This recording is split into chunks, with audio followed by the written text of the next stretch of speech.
Let's look at the story of Musa up to this point. First of all, Allah subhanahu wa ta'ala raised up Musa in the palace of Fir'aun so that Musa can be an insider. He sees how the government functions from the inside. Musa has first-hand knowledge of the corruption of Fir'aun because he seen it with his own eyes. Allah subhanahu wa ta'ala made Musa travel out of Egypt in the land so that he can learn. He was now a shepherd and he had a flock, and Allah subhanahu wa ta'ala trained him. So Musa alayhi salam received this training for 10 whole years.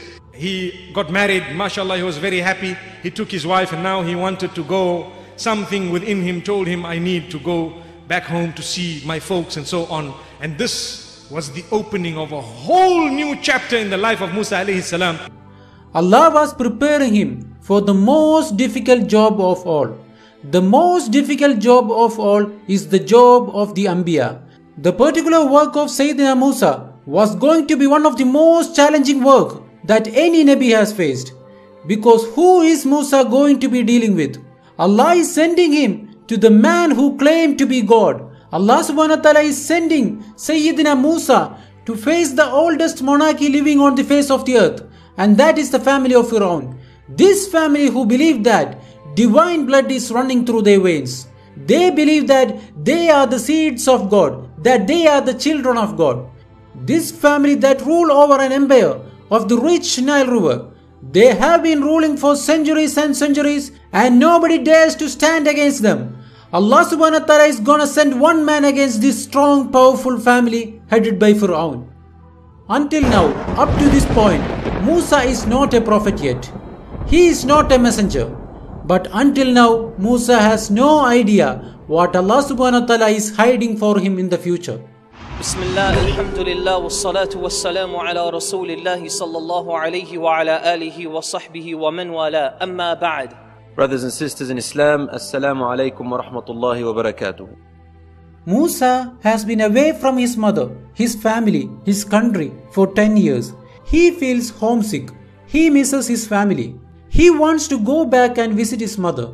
He wants to go and visit his brother. He wants to go and visit his family. He wants to go back to his homeland, the place of his birth. And after that, Musa alayhi salam will prepare himself to travel and he will leave Madian towards Egypt. Musa alayhi salam, on the way, he got lost. He got lost. He didn't know where the exact way to Egypt. There is no light. It was completely dark and it was very cold. And Musa is with his wife alone in this very difficult environment. And Musa alayhi salam needs someone to tell him.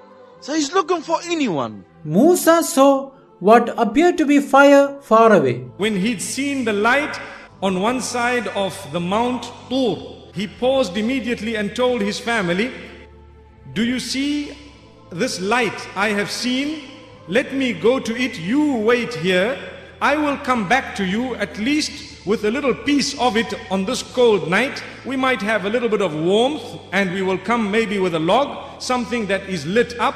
Or the minimum, if they don't want to share that fire with us, I will at least ask them, where is the road and where is the path? He walks there and Allah subhanahu wa ta'ala tells us about one of the most amazing conversations that happened in the history of the universe. When he got close to that particular light, he noticed something else. He saw a fire in the middle of a tree, as been narrated, that's not burning the tree. It was an amazing shock for him. As he got closer and closer, it was a bright light. It was not the light of a fire. It was a brighter light than that. And Allah subhanahu wa ta'ala speaks about how he was addressed by Allah subhanahu wa ta'ala directly. The words of Allah subhanahu wa ta'ala directly to Musa alayhi salam, automatically he received a higher status. He was then known as Kalimullah, the one whom Allah has spoken to directly. Allah Azza wa Jalla says, when Musa alayhi salam reached there in the valley, the blessed valley next to the tree, Allah had called him and told him, "O Musa, it is me, Allah, the Lord of this universe." Musa alayhi salam did not expect anyone to call him that. So obviously Musa alayhi salam was shocked, looking around, who's that that's speaking to me? And then Allah subhanahu wa ta'ala told Musa, "O Musa, I am your Rabb, so remove your shoes. You are indeed in this particular valley of Tuwa, which is very sacred. Immediately he removed his shoes, Musa alayhi salatu wasalam. So he went into that sacred valley in Tur. And then he saw this tree, green tree. There was fire burning in it. But the tree is becoming more green and green. And that fire was not fire, it was light. And then he watched and he saw that light was extending up to the heavens. And then Allah subhanahu wa ta'ala told him, O Moses, O Musa, I have chosen you, O Musa. So listen to what I am revealing to you. Listen to what I am telling you.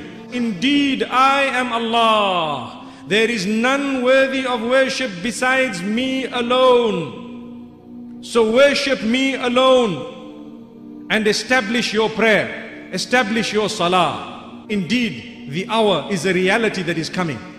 And I have hidden it, Allah subhanahu wa ta'ala says. The knowledge of the hour is not known by anybody, so that I can recompense people in the proper manner for their deeds. Musa went to that fire because he wants guidance, so that someone will tell him the direction to Egypt. But he came back for guidance for mankind. Tawheed number 1, the oneness of Allah subhanahu wa ta'ala. And what was the next order after Tawheed? Aqimis salat li dhikri. Establish prayer for my remembrance. Salah was prescribed on Musa in a direct conversation between him and Allah. And how was Salah prescribed on Muhammad sallallahu alaihi wasallam? It was prescribed on him in the trip of Al-Mi'raj without anyone in between. That is the importance of the Salah. And then Allah subhanahu wa ta'ala told him what he has told every prophet. And that is, the people need to believe in the Akhirah, in the afterlife. Musa is holding his stick. So Allah subhanahu wa ta'ala asked him about his stick. What is that in your hands, O Musa? What is in your right hand? Allah subhanahu wa ta'ala knew better than him what was in the right hand. But this is the discussion. Allah, out of the love he had for Musa alayhi salam, is asking him a question. What is that in your right hand? Now Musa alayhi salam, he was now very, very calm, collected, and he was very, very happy that he's speaking to Allah subhanahu wa ta'ala. So Musa alayhi salam says, Oh my Rabb, this is my stick. It's a stick that I hold. Allah didn't ask him, what do you use it for? Allah just said, what is it in your right hand? It was enough for him to say it's a stick. But he decided, let me now talk a little bit more. When am I going to get this chance again? Subhanallah. So he says, I lean on it, Ya Allah. I use it as support. And I use it in order to help me with my flock, so that I can pull down some branches and some, a little bit of the fodder to feed this flock and so on. And I guide the flock with the same stick. And I also use it for many other things, Ya Allah. Musa alayhi salam, look at how he's speaking. With us, when we say Allahu Akbar in Salah, we are communicating with Allah. A lot of us are guilty of wanting that Salah to end immediately. Look at Musa alayhi salam. He was prolonging the communication with Allah subhanahu wa ta'ala. May we be from those whom when we say Allahu Akbar, we forget about the time. So Allah subhanahu wa ta'ala says thereafter, Allah says, we instructed him, throw it, O Musa, throw it down. Release the stick, throw it. So Musa threw away his stick. And what happened? When Musa threw that stick turned to become a great, massive snake that no human being had ever seen in their life. When Musa saw that, he ran. It was a reaction of a human being. He ran away and he did not look back. Because this is his stick, which he knew for a very long time. And now suddenly it's a huge snake. Allah subhanahu wa ta'ala is training Musa. This natural human fear has to get out of his heart. So Allah Azza wa Jal told him, Ya Musa, oh Musa, come back. And do not have any fear, because you are going to be safe and secure. And then Allah subhanahu wa ta'ala says to him, Oh Musa, take it, go back to it and lift it up again. We will make it exactly what it was before. So Musa alayhi salam goes down and he picks up this live snake, and as he's picking it up, it becomes a stick once again. Subhanallah. Now his iman is strengthened even more. And then Allah subhanahu wa ta'ala told him, put your right hand under your arm. So Musa alayhi salam threw his garment, he put his hand under his arm, and Allah told him, take it out. It took him out, it was glowing like a light. His hand was glowing like a light. Subhanallah, bright light, very, very bright light. Allah told him to put his hand back, he put his hand back, it returns to its normal color. Now hold your breath for the next thing. Allah subhanahu wa ta'ala is handing down Sayyidina Musa the responsibility of messagehood, the prophethood. Allah subhanahu wa ta'ala says that, Ya Musa, there is something I want you to do. I am sending you to Fir'aun, for indeed he is a tyrant, he is an oppressor. He has transgressed beyond limits. Allah Azza wa Jalla said, those two verses, those two miracles, those two signs, there are two things that you could use against Fir'aun and his people that are from the fasiqeen, that are from the wrongdoers. This is a very, very heavy order. This is what you call mission impossible. Now when you are given an impossible mission, when you are given a very difficult task, you should ask for resources. What does he ask Allah? He asks Allah subhanahu wa ta'ala, Rabbi shrah li sadri. Oh my Lord, give me that confidence, open my chest. Wa yassir li amri. Make this an easy task for me. Wahlul uqdatam bil lisani. Untie the knot of my tongue. Yafqahu qawli. So that the people will understand. Musa had a problem with speech. Either it was difficulty in pronouncing letters, or it was difficulty in expressing himself, or difficulty in he was stuttering. Allahu Alam. So he asked Allah subhanahu wa ta'ala and released one of the notes from my tongue. Now Musa alayhi salam, he knows how he was brought up. He knows he murdered someone. He knows he spent some time. He knows he's going back to Egypt, but he's worried as well that they might arrest him once again because of the murder. So immediately he tells Allah subhanahu wa ta'ala, Oh Allah, I killed a man from them, so I fear that they might want to kill me as a result. Then he says, Oh Allah, my brother Harun is much more eloquent than I am. So send him as a prophet with me in order for him to confirm my message. And I fear, Ya Allah, I have a fear that they might belie me. So if you send Harun, he will be more eloquent and he will be able to convey the message that you have given me to convey in another way where they will be able to understand it even further. So look at Allah subhanahu wa ta'ala. Allah gives him his wish. Allah says, O Musa alayhi salam, firstly, we have granted you your wish regarding your brother. We will place on your shoulder the strength of your brother as you have requested, and we will grant you some form of goodness from us. What is this goodness? Allah says, we will create a certain authority for you, so they won't be able to harm you. With our clear signs, inshallah, you will be from amongst the victorious. No brother has done his brother a favor like Musa has done Harun, because the biggest favor is that Musa asked Allah to make Harun a prophet. What bigger favor could you do for your brother?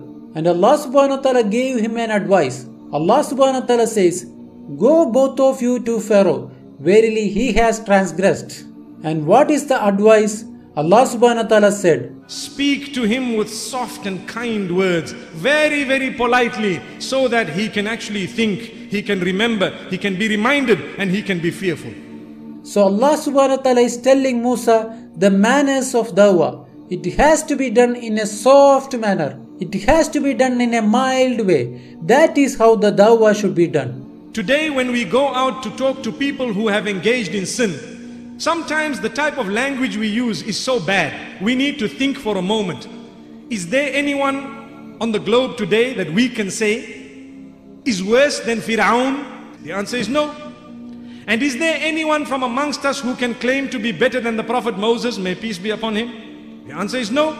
So if we are not as grand as Moses, may peace be upon him, and if those we are addressing cannot be as bad as Fir'aun, then we should be speaking in an even more polite manner to everybody around us. What was the message?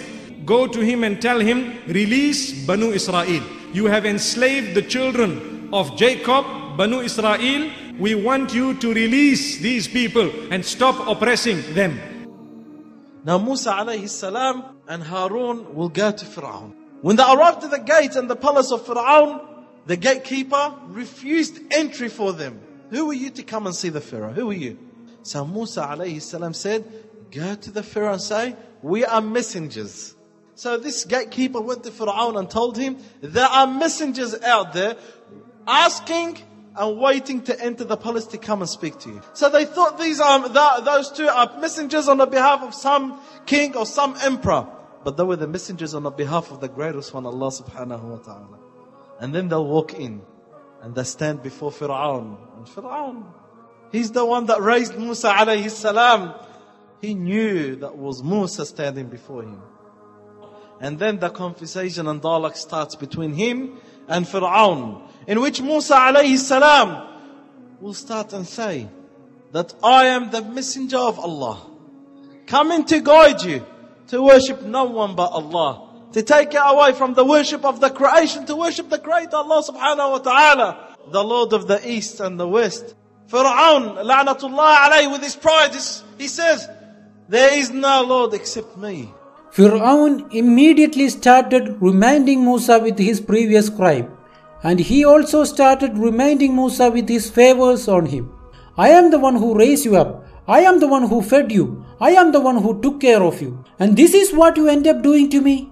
And the other thing he said, we took care of you. And then you ended up killing one of our people. The response of Musa was amazing. He said, is this a favor when you have enslaved the children of Israel? What was the reason Musa was raised up in the house of Fir'aun?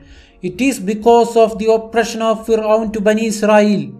If there was no oppression, Musa would have been raised by his own parents. He did not need Fir'aun. So Musa is telling him, what favor are you talking about? That's not a favor. That is because of your oppression against Bani Israel. So don't tell me that that's a favor. And then he talked about the crime. He said, I did it in a time of ignorance. And Fir'aun says, you're telling me about Rabbul Alameen. What is Rabbul Alameen? He doesn't even say who is Rabbul Alameen. He says what is Rabbul Alameen. Look at the insult. If someone says, this brother Abdul Aziz is coming to see you, you say, what is Abdul Aziz? That is a big insult. You're trying to call him an animal. Astaghfirullah. You say who is he, not what is he. So Musa alayhi salam says, whoever created the skies and the earth and whatever lies between it, if indeed you are convinced. Musa alayhi salam says, that is who Rabbul Alameen is. And people around are just watching. They're afraid. They are shocked. How could someone speak to the Pharaoh like this? They've never experienced anyone speaking anywhere near what Musa alayhi salam speaking to the Pharaoh. So Fir'aun, when he heard this, what did he say? He looks at the people around him. He says, are you listening to what this man is saying? Are you listening? Can you hear? Do you know of a God besides me? He is saying there's someone who created the skies and the earth and everyone, and that is the God who deserves to be worshipped alone, nobody else. I am the God. So he looks at those around him making these statements. Musa alayhi salam didn't stop there. He says, he is also your God, your maker, the one who made you and your forefathers before you, all of them. He is the maker, we worship him alone. So Fir'aun is getting upset. He wants to start accusing the Prophet Musa alayhi salam. So he says, indeed this messenger who is sent to you is mad. He is mad, look at him. Musa alayhi salam went to him and told him, we want to send you to send Banu Israel with us. And we want you to release them and stop oppression. And you are not the God, and so on. Fir'aun laughed at them. Him and his people. They were laughing. They were laughing at the signs of Allah. They were laughing firstly at the messengers, scoffing at them. Now Fir'aun starts to threaten with his powers. He starts to threaten with his strength. Oh Musa, if you continue saying that there's another Lord beside me, I will lock you up and I will torture you and I'll execute you. Look at the threat. Now Musa alayhi salam was calm. Why was he calm? He knew Allah told him, with our signs, you and those who follow you will definitely be the winners. So he knew there's nothing that anyone can do. So Fir'aun is threatening him with a jail sentence. Musa alayhi salam looks at him and he asks him a question. He says, what if I've brought you something very clear, a sign? He says, okay, let's see the sign you have. When Fir'aun asked for the sign, let's see it, Musa alayhi salam threw his stick. And that stick will turn to a massive snake that they mentioned. One part was touching one roof, the other was touching the ground. Everyone around sees that scene, gets scared and pulls away. And then Musa grabs it again and it comes back again as a stick. And then Musa puts his hands under his arms, takes it out and glows like a moon. And then he puts it in again and comes back normal. And people are watching that. And Fir'aun realizes that now people are really sympathizing with Musa. People now are listening to Musa. People now are really considering to say, he's not the Lord. The Lord is the Lord of Musa alayhi salam. So Fir'aun, he stands up and says, this is magic. Like every other magic that we see and experience. The people, the chiefs, said that he is a magician. And at the time of Musa alayhi salam was a time of magic being spread. People used to respect magicians. Fir'aun started to play around with the minds of people, and this is just magic like every other magic that we have and experience. And we have a lot of magicians out there. Allah subhanahu wa ta'ala says, we showed Fir'aun all of our signs. Nevertheless, he still rejected and refused. Now Fir'aun is challenging Musa. Oh Musa, do you want to drive us out of our land with your magic? He said, do you want to do that with your magic? We have stronger magic than yours. We gonna bring you with magic similar to it and better. And Musa alayhi salam will say, we accept that challenge. Let us on a day. And Musa alayhi salam, he wanted that challenge to be open, where everyone can see and attend. Musa chose the day of Az-Zina. This is the festival of the people of Egypt. On that day, all of the people would gather together and they would have a big celebration. Musa chose that day because he wants everybody to be there and he wants everyone to see the signs of Allah. And Fir'aun accepted. And now Fir'aun is looking for every magician. The magicians all came. It's reported that there were 15,000 magicians. And one narration says 70 magicians. So let's take the smaller of the lot. 70 magicians. They were the top in magic. He brought the best magicians that Egypt could offer. They looked at Fir'aun and said, well, we want to ask you something before we start here. If we win, what's going to happen? Are we going to get some money? Fir'aun told them, yes, indeed, I'm going to not only give you money, but I will make you my chiefs from amongst my close people. They said, by the glory of Fir'aun, we are the ones that will win. We are the ones that will succeed. We are the ones that will destroy Musa. These 70 magicians were standing in front of Musa. Musa, his point is not to win. His point is to give dawah. He is giving them another chance. He is saying, this is a lie against Allah subhanahu wa ta'ala. And if you continue with that, you will end up failing. These words were discussed by the magicians. They were discussing, is this man really a prophet or he is a magician? In the end, they settled the argument and said, he is a magician. And this is our plan and this is what we're gonna do. So imagine with me, this is a festival. All of the people of Egypt are there, surrounding this battlefield. And one side of the battlefield, 70 magicians, that is the minimum number. Imagine it's 15,000, lined up with all their equipment. And on the other side, Musa standing alone and his brother behind him. And all of the people of Egypt are surrounding them and watching. And then they ask Musa, oh Musa, do you want us to throw our sticks and ropes or do you want to throw before? So Musa said, you throw. You begin. And then the magicians will throw their sticks, their ropes and whatever they had. And their sticks and ropes will turn to snakes just floating around everywhere.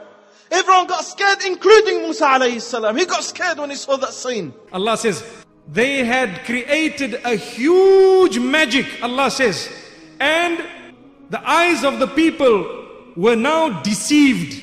Imagine, if we take the narration of 15,000, there are so many sticks and ropes. What must be happening? The people were worried. Hey, look at all this. What will happen? There was a slight concern in the heart of Musa alayhi salam. A little worry. Jibreel will come to Musa and say to him, oh Musa, Allah is beside you. Allah's with you. Throw your stick. And Allah says a magician will never succeed. Those who want to invoke and call on magic, they will never ever succeed. And he, Musa alayhi salam, will throw his stick. His stick will turn into a massive snake that ate all the snakes that were around. Who saw that? Not Musa alone, not Fir'aun alone. The magicians and all the people living in Egypt saw that with their own eyes. One man against many. One stick against many. That one snake ate all their snakes. Who are the ones who understand what's going on? The magicians. They understood that this is not magic. We are the experts in magic. We know magic from A to Z. We know everything about it. This is not magic.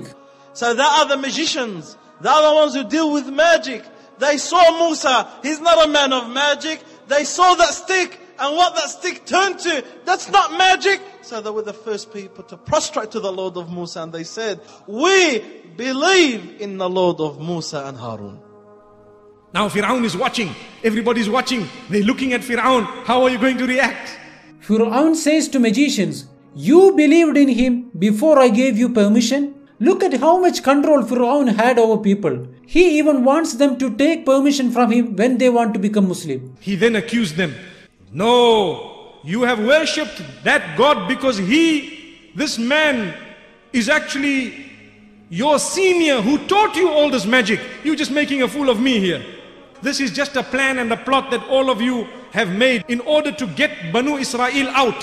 I'm going to cut off your hands and your feet, the opposite. So the right hand with the left foot, the left hand with the right foot, and I'm going to crucify all of you. Look at him getting angry, threatening. What was the reaction of these magicians? They said, no problem, do what you want to us, Fir'aun. We are definitely going to return to Allah either way. If you kill us or if we die naturally. But we have a hope that you don't have. We are hopeful that our Rabb will forgive our sins, and He will forgive the fact that you forced us to engage in this magic here. For indeed Allah is the everlasting, and He is much better. Look at what Iman does. The same people who came and were asking for money are now saying, we are not only willing to give our wealth, we are willing to give our life for the sake of Allah. Because the reward of Allah is better. This is what Iman does. And if our Iman is not carrying us to that level, then that means that our Iman is very weak. That one prostration is equal to 1,000 prostration of many of us. That one prostration made those musicians strong and firm. That are willing to sacrifice their life for the sake of Allah subhanahu wa ta'ala. Where we have been prostrating to Allah for years, and we can't even sometimes sacrifice a little sacrifice for Allah. Their hands and arms and feet were chopped, and no doubt they were crucified by Fir'aun. They died in the sake of Allah. These magicians who were committing one of the major crimes and sins, magic, Iman transformed them, and Allah subhanahu wa ta'ala accepts the tawbah of anyone, and then they became shuhada in the end. Now things were getting little bit difficult on Fir'aun, because this embarrassing event happened in front of all of the people of Egypt. So the evil advisors of Fir'aun came to him and said, we need to do something. You can't let things get out of control. Who were the advisors of Fir'aun, the two major advisors? Haman and Qarun. Haman is the guy behind the ideas, and Qarun is the man behind the money. You see, this is what happens. They have people advising them. They themselves don't have all the bright ideas. So they pushed Fir'aun. So Fir'aun said, we will kill their sons and we will let their women live, and we have irresistible power over them. Didn't Fir'aun issue this order before? When did he issue it? When Musa was born. Bani Israel, when this issue was decreed, Bani Israel, what did they say? They said, we have received harm when you were born, and we are receiving harm from you now. All this trouble is because of you. They were killing us in the beginning because of you, because of your birth. That is why our children were killed. And now our children are killed again. Why? Because of you another time. And this is the nature of the people who are not willing to sacrifice anything for the sake of Allah. People who are already humiliated. They want victory, they want success, but they are not willing to pay the price for it. But Musa told them, it may be that your Lord will destroy your enemy and make you successors on the earth, so that He may see you how you act. Allah will give you victory over your enemy, and Allah will give you Khilafah, but you have to go through sacrifice. He said, seek help from Allah and be patient. Fir'aun warned him that we are going to kill you. Fir'aun says, let me kill this man, he can call out to his God to save him. Let's see who can save him. Remember, there were people who had accepted the message. Small number. From amongst them there was a man. This man is from the family of Fir'aun, a believer that concealed his faith. SubhanAllah. Allah makes mention of him in the Quran. There is a whole surah named after this man. Al-Mu'min, the one believer from the family of Fir'aun, anonymous.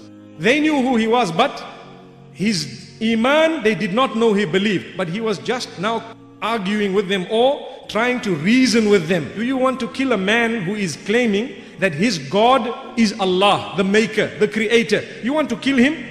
How can you want to kill him when he has brought the signs from his Rabb to you to clearly see? If he is a liar, his lies will overtake him. But if he is telling the truth, then you people have had it. So if he is a liar, it's not going to harm you, it's going to harm him. And if he is telling the truth, then you people have had it. Punishment is coming in your direction. What he is promising you is heading in your direction. So the best thing, don't kill him, leave him. So they decided not to kill Musa alayhi salam. Then Allah subhanahu wa ta'ala says, this man says, I fear a punishment might overtake you just like it overtook the people before you of Ad and Thamud and the others and the people of Noah and what have you. A punishment might overtake you in the same way. And he continued to tell them, I am calling you towards Savior, you calling me towards the fire. Which means they were debating with him. Look at the courage of this man. Fir'aun is killing anyone that believes in Musa. But this man did not keep his mouth shut. He concealed his faith, but he did not conceal his tongue. This is a lesson for us to learn. Whenever we have a case in our own little lives where you have justice on one side and injustice on the other, even if there is nobody on the side of justice, we should find ourselves supporting it. Allah saved that man. The day the punishment came, this man who was telling everyone to be careful was one of those who was saved. What do we learn from this? When people are prohibiting others from engaging in evil, the day the punishment comes, they will be saved first and the rest will be punished. But when everybody is silent and they're allowing it to pass, even though they may not be engaging in it, in that case when the punishment comes, Allah says it will come wholesale to everyone. And Musa alayhi salam will go back to Fir'aun and say, oh Fir'aun, free Bani Israel and send Bani Israel with me. Enough is enough. You've tortured Bani Israel, you've treated them like slaves, now I want you to free them and send them with me. Fir'aun say, no, I'm not going to send them. And Musa will say, my Lord orders me to do so. And Fir'aun denies the Lord of Musa alayhi salam. And Musa will insist. And Fir'aun is too scared to go near Musa alayhi salam. And then Allah subhanahu wa ta'ala start to torture Fir'aun and his people. Allah subhanahu wa ta'ala says, and indeed we punish the people of Pharaoh with years of drought and shortness of fruits, that they may remember. The first punishment is Allah subhanahu wa ta'ala made Fir'aun and the Egyptians go through a severe drought that they'd never ever experienced before. The second one was the loss of produce. So they had lack of crop, no produce. And a man telling you, I am the God, and he's lived a proper life of luxury all along, and suddenly he's got nothing to eat. They cannot live that life anymore. So what happened? When goodness came in their direction, they said, this is from us. And whenever something bad came to them like this, they always said that this is Musa and his people. Because of their bad omens, we are suffering. We need to get rid of them. They went to Musa after some time. And they said, oh Musa, oh magician, go and call your God to remove this calamity we are in. If he removes it, we are guided. Don't worry, we will accept your message. Musa made a dua to Allah subhanahu wa ta'ala. So Allah subhanahu wa ta'ala provided them with rain and fruits again. They broke their promise to Musa. So Allah says, we sent them yet another sign. Third sign. The next sign was the flood. Flood will come to them that will destroy all the houses of the Egyptians and the house of Bani Israel untouched. Allah subhanahu wa ta'ala made the Nile river flood. So it would flood on the banks. It would cover their fields, and then the water would stick there. So they cannot plant in the fields. It was an amazing flood. It's a miracle. So they went to Musa and they said, please ask Allah, your Lord, to release us from this punishment. And if you do so, we gonna believe in you and we gonna send Bani Israel. Musa made dua to Allah, so the water receded. Now they went to their fields and they started planting again. They said, we don't know who you are, we not gonna believe, and we not gonna send Bani Israel. So Allah says, okay, we sent them. After the third sign, a fourth one. What was the fourth one? Allah subhanahu wa ta'ala sent on them locusts. Allah sent on them clouds of locusts that will block the sun. And these clouds would march over their fields. and eat anything they find in front of them. They would eat all of the plants and the trees in the field. They would leave them dead. And then they would march on the houses and eat the wood. Miracles from Allah. Destruction that went over Egypt. Clouds of locusts marching over the land of Egypt, destroying everything. They went to Musa begging, "O Musa, ask Allah to release us from this punishment. We're gonna believe and send Bani Israel with you." So Allah subhanahu wa ta'ala released that punishment from them. They broke their promise again. So Allah subhanahu wa ta'ala sent on them another sign. Allah sent on them lice and ticks. Allah subhanahu wa ta'ala sent these insects on them in millions. Millions. Their clothes would be filled inside with lice and ticks. Biting them, sucking their blood. Everywhere you go, they sleep, they are bitten. They walk, they are bitten. They go to their farms, they are bitten. They come here, they are bitten. They can't sleep because of it. The Egyptians are facing this punishment, and the people of Bani Israel are normal. And who can release them from that? Allah. They went to Musa. Musa made dua. Allah subhanahu wa ta'ala took away the punishment. They broke their promise again. Subhanallah. Look at the insistence on kufr. So Allah subhanahu wa ta'ala sent on them another sign. Frogs. Wherever they go, there's frogs. Frogs in their pillows, in their mattresses, in their toilets, in their food, in their farms, in their houses, in their gatherings. Frogs are just popping out of everywhere. One of them put his clothes on. Frogs would jump on his body. They would open their mouths and their mouths would be filled with frogs. They went to Musa, "O Musa, release us from this punishment." Allah subhanahu wa ta'ala released from this. They broke their promise another time. So Allah subhanahu wa ta'ala then sent on them blood. The people of Fir'aun, the people of Egypt would go and take water from the Nile river.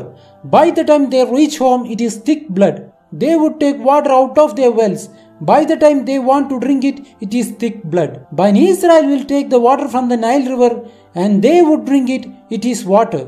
They would be taking water from the wells, it would be water. With the Egyptians and the people of Fir'aun, it will turn into blood. They went to Musa and said, "Release us from this punishment."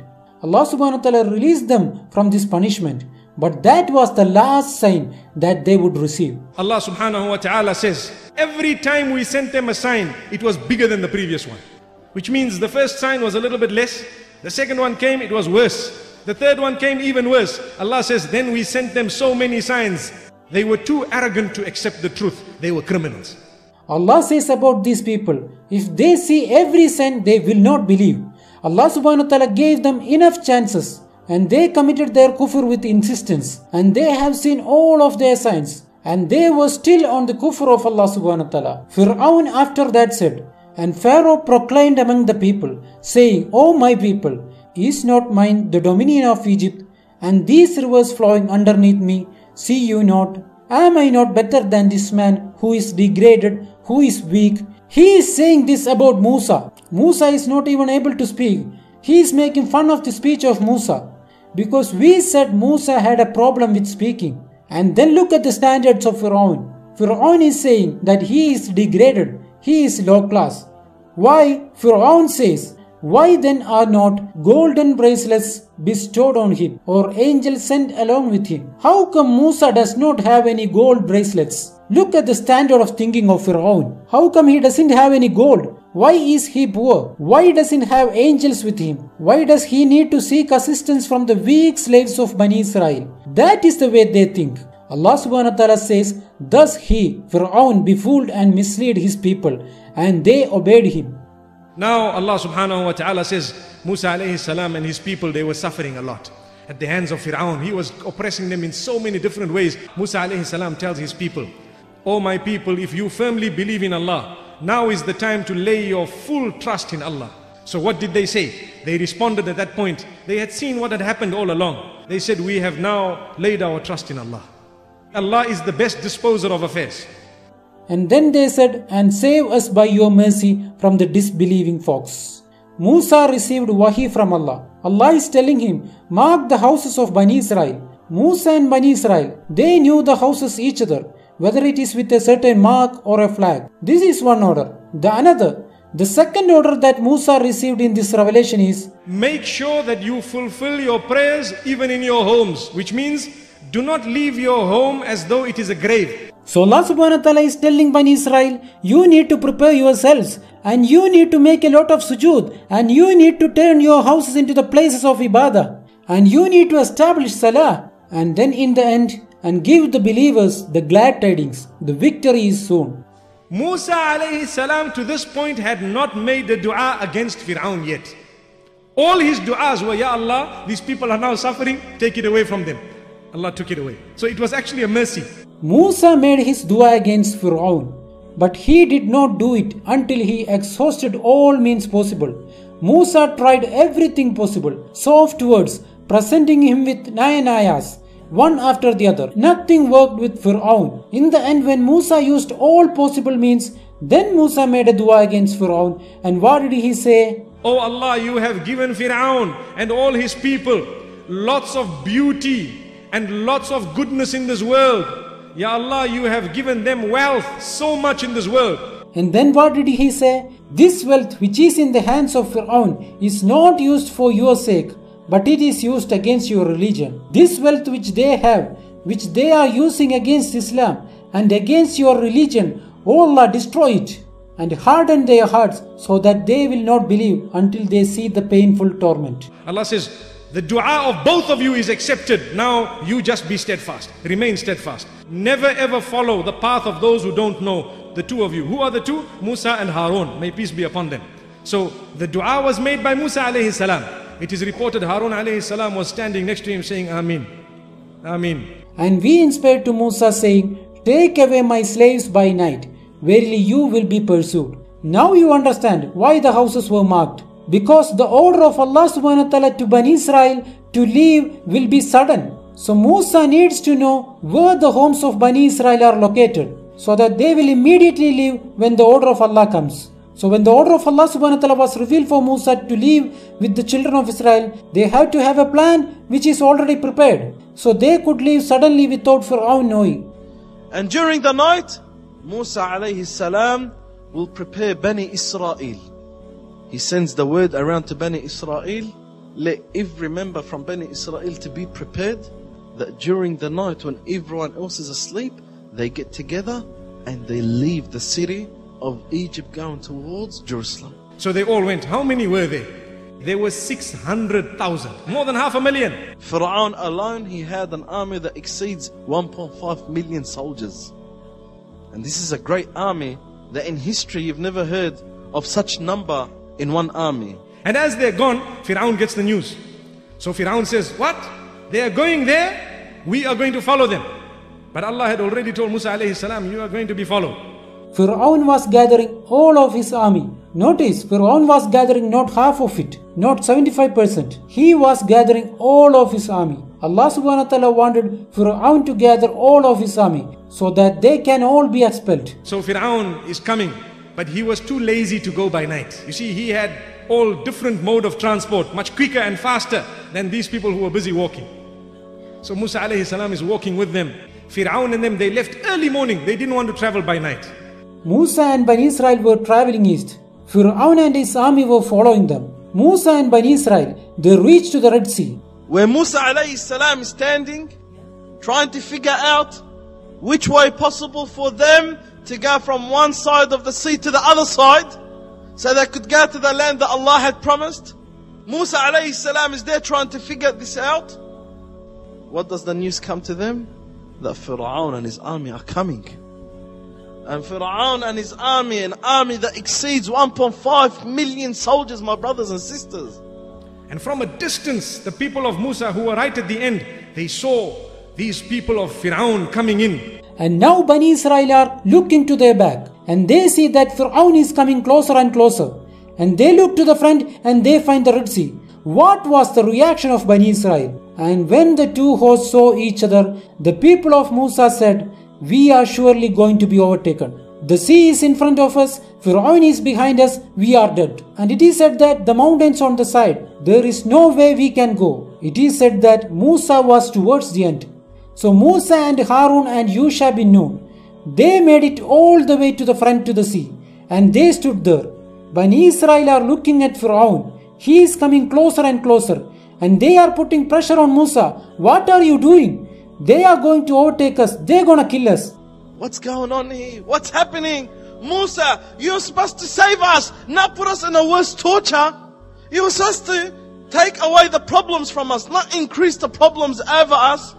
You were supposed to help us, not make things worse over us. Look now, what are we going to do?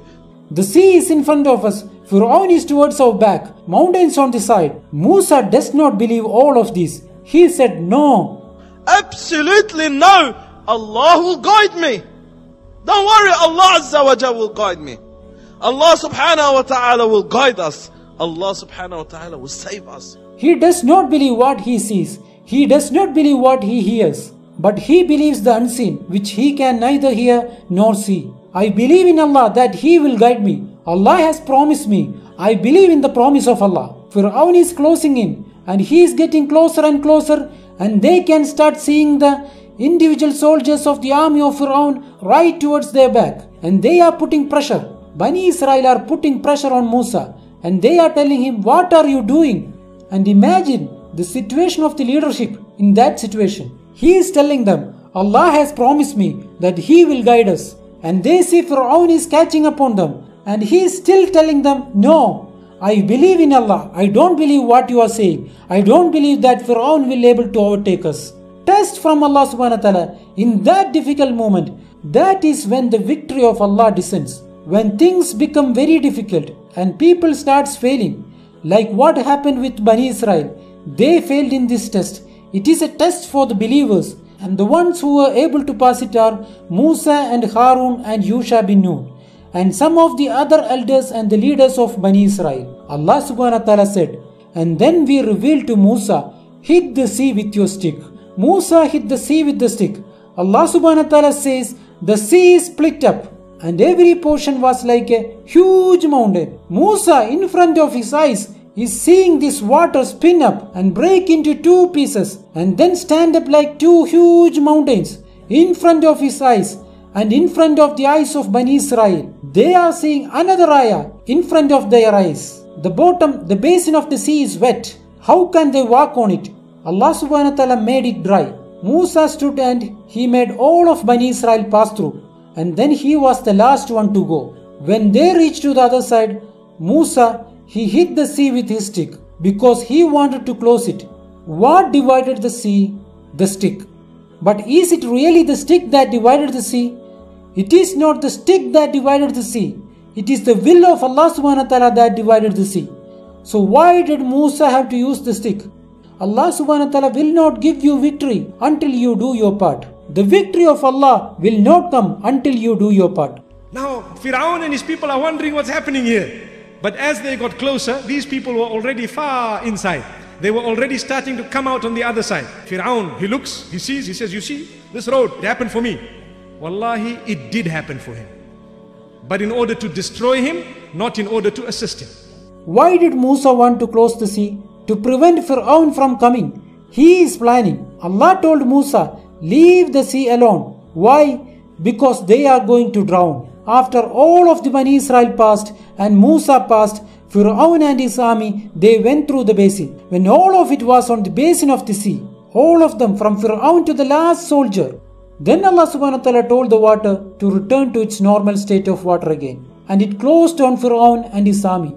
The body of Fir'aun was spinning up and down in the water in front of the eyes of Bani Israel, so that they can see the fate of the enemy of Allah subhanahu wa ta'ala, the tyrant Fir'aun. When Fir'aun saw the punishment of Allah, Fir'aun raised up his finger and he said, I believe that there is no God but the God of children of Israel, and I am a Muslim. He believed in Islam, but he believed when it was too late. When he was seeing the angels of Allah subhanahu wa ta'ala descending on him, he said, I believe. Allah subhanahu wa ta'ala said, now you want to believe when you have committed corruption before, when you have disbelieved before and you have committed corruption, we will save your body and preserve it today so that you could be a sign for the people after you. Most of the people are unaware of our signs.